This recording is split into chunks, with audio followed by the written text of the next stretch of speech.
Why can't I remember anything as soon as I get into the exam? This one is, arguably a little bit vague, but I can do my best to answer it. So this is what I find most students have the most trouble with. If you think of your brain, right? This is your brain here, blah, blah, blah. Okay, that's one of the worst brains I've ever done in my life. Your brain works kind of like a computer. So it receives an input, which then goes through a process, so processing, and this is what the brain does. And then you get an output. Seems pretty basic, right? Well, the problem with this is that there's a couple things that a lot of people don't realize you have to do to make sure that this process happens accurately and efficiently, especially for your exams. So the first thing that people miss, right, is that this would be, let's say this is the question, right? Let's say you're doing a practice exam. So during a practice exam, this would be the question. You then process it, you're internalizing it, you're making sure that you're searching your brain for all of the information to answer this question, and then your output is the answer. Right, now move on. No, not quite actually, because there's a whole other step that a lot of people miss, which is this right here. So this right here is the feedback, right? And so if you're wondering why you don't understand things and remember and you blank on the exam, is because you don't pay attention to this end part right here. The feedback is so important because the only way that we can adjust this process here is by feedback, right? We know when we put this out, this is one possible answer.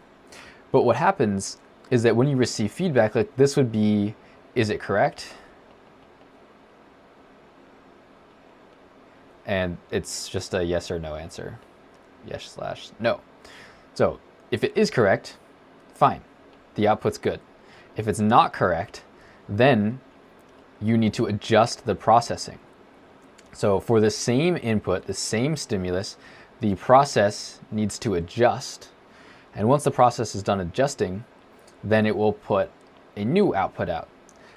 So let's say answer number 1 was wrong. It was very wrong, very wrong. Answer number 2 was somewhat wrong. So it's continual adjustment. It's not necessarily adjusting everything all at once, right? So maybe this process, it gets closer to the right answer. So that's somewhat wrong, but not terribly wrong. And then the third time you get it right. Now, let's say you have it right, no more adjusting of this process is needed, which means that you can basically move on. But you have to make sure that, to not blank on exams when you have this process. And once you've gotten it right, you need to make sure that you repeat it over and over again. So it's not just right, but getting it right, so right that you can't get it wrong. And I know a lot of you have watched some of my live streams before, or perhaps some of my videos in the past. You might be wondering, or you probably already know, but for those of you who have not watched any of my videos, you might be wondering, okay, how do I know that I know it well enough that I can move on? How do I quantify knowing it so well that I can't get it wrong? Not just being able to get it right once, but how do I know it so well that I can't get it wrong?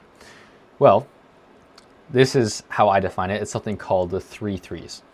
So Simon's 3 threes equals getting something right 3 times in a row for 3 days in a row.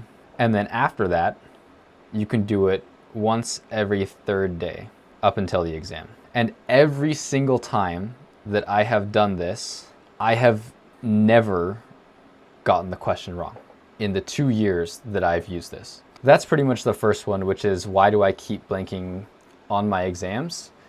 It's this, you're missing this feedback part here.